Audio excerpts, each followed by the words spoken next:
ക്രിസ്തുവിൻ്റെ സമാധാനം നിങ്ങളോടുകൂടി ഉണ്ടായിരിക്കട്ടെ. വചനകിരണത്തിലേക്ക് ഏവർക്കും സ്വാഗതം. കോൺമാരി മെത്തേഡ് എന്ന ശുചിത്വ രീതിയുടെ സൃഷ്ടാവാണ് ജപ്പാനിലെ പ്രശസ്ത എഴുത്തുകാരിയും കൺസൾട്ടന്റുമായ മാരി കാൻഡോ. വളരെ ചെറുപ്പം മുതൽ തന്നെ ശുദ്ധിയിലും കൃത്യനിഷ്ഠയിലും വളർന്ന മാരി കളികളിലല്ല, മറിച്ച് വസ്തുക്കളെ ക്രമീകരിക്കുന്നതിനും ആവശ്യമില്ലാത്ത സാധനങ്ങൾ നീക്കം ചെയ്യുന്നതിനും സന്തോഷം കണ്ടെത്തി. അങ്ങനെ അവർ ശുചിത്വം ജീവിത ശൈലിയാക്കി മാറ്റി.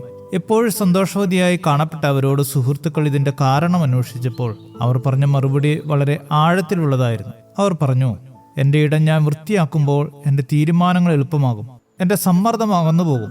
ബാഹ്യമായ ശുചിത്വം ഉൾക്കരുത്ത് പുനരുജ്ജീവിപ്പിക്കുവാൻ സഹായിക്കുന്നു എന്ന് മാരി തൻ്റെ ജീവിതത്തിലൂടെ തെളിയിച്ചു. അവർ ലോകത്തിന് സംഭാവന ചെയ്ത കോൺമാരി മെത്തേഡ് എന്നത് ലളിതവും എന്നാൽ ഫലപ്രദവുമായ ഒരു ശുചീകരണ രീതിയാണ്.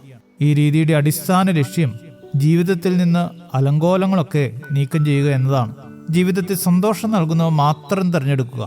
സന്തോഷം നൽകാത്ത വസ്തുക്കളെ അവയുടെ സേവനത്തിന് നന്ദി പറഞ്ഞ ശേഷം ഉപേക്ഷിക്കുക തുടങ്ങിയവയാണ് ഈ രീതിയുടെ അടിസ്ഥാന മന്ത്രം.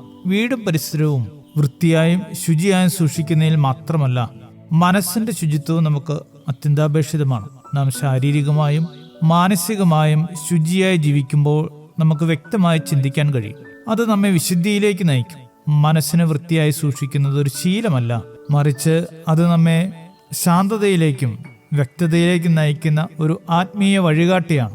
ജീവിതത്തിൽ സന്തോഷം തരുന്ന കാര്യങ്ങൾ മാത്രം മനസ്സിൽ സൂക്ഷിക്കുക എന്നതാണ് ഇതിൽ പ്രധാനമായത്. അനാവശ്യമായതും നമ്മെ നിരാശയിലേക്കും ദുഃഖത്തിലേക്കും ഒക്കെ നയിക്കുന്ന കാര്യങ്ങൾ ഉപേക്ഷിച്ച് നമ്മുടെ ഹൃദയത്തെയും ചിന്തകളെയും വിശുദ്ധീകരിക്കുന്ന കാര്യങ്ങൾ മാത്രം മനസ്സിൽ സൂക്ഷിക്കാൻ പഠിക്കേണ്ടിയിരിക്കുന്നു. അപ്പോൾ ജീവിതം ലളിതമാവുകയും തീരുമാനങ്ങൾ വ്യക്തമാവുകയും ആത്മാവ് തെളിയുകയും ചെയ്യുന്നു. ഈ ഹൃദയ ശുചിത്വം നമ്മെ വിശുദ്ധിയിലേക്ക് നയിക്കും, അത് ദൈവത്തിന്റെ സാന്നിധ്യത്തിലേക്കും. ഹൃദയശുദ്ധിയുള്ള ഭാഗ്യവാന്മാർ, അവർ ദൈവത്തെ കാണുമെന്ന് വിശുദ്ധ മത്തായി 5:8 പറയുന്നത് പോലെ വിശുദ്ധിയുള്ളവർക്ക് ദൈവം കൊടുത്തിരിക്കുന്ന ദൈവ സാന്നിധ്യത്തിലേക്ക് നമുക്കും അടുത്തു ചെല്ലാം. അതിനായി മനസ്സിൽ നിന്ന് അസൂയയും വൈരാഗ്യവും പകയുമെല്ലാം നീക്കിക്കളഞ്ഞ് എപ്പോഴും സങ്കടം മാത്രം പ്രദാനം ചെയ്യുന്ന നിരാശ, കുറ്റബോധം, പഴയകാല മുറിവുകൾ എന്നിവയെല്ലാം മനസ്സിൽ നിന്ന് തൂത്തുവാരിക്കളഞ്ഞ് ദൈവസ്നേഹം നിറയ്ക്കുന്നവരായി തീരാം. ശുഭദിനം നേരുന്നു.